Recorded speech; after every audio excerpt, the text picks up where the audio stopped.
If you want to change the background in Leonardo AI, you're in the right place.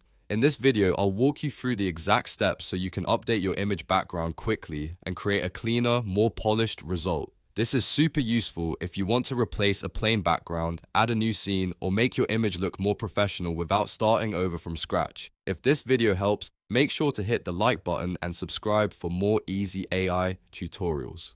Alright, let's jump in. First, open Leonardo AI and go to the image generation window. This is where you'll be able to work with your existing image and make edits using the AI tools. Once you're in the image generation area, find the image you want to edit.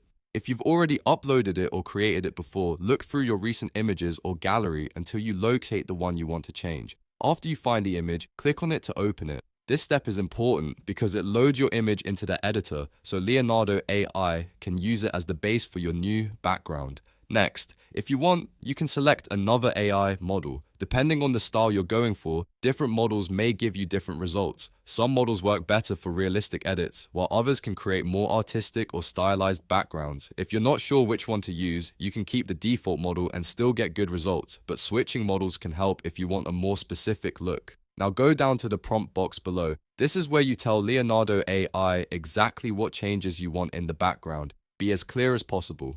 For example, you could type something like a modern office background, a sunny beach scene, a dark cinematic forest, or a soft blurred studio backdrop. The more detailed your prompt is, the better the AI can understand the type of background you want to create. You can also include style details like lighting, color tones, and atmosphere if needed. Once your prompt is ready, hit generate. Leonardo AI will process your image and create the updated background based on your instructions. After a few moments, you should see the new version appear. If the first result isn't exactly what you wanted, don't worry. You can adjust the prompt, try a different model, or refine the background description and generate again until you get the look you want. And that's it. That's how to change the background in Leonardo AI using a simple prompt-based workflow. It's fast, beginner-friendly, and a great way to improve your images with just a few clicks. If this tutorial helped you out, please like the video and subscribe for more step-by-step AI guides. Thanks for watching, and I'll see you in the next one.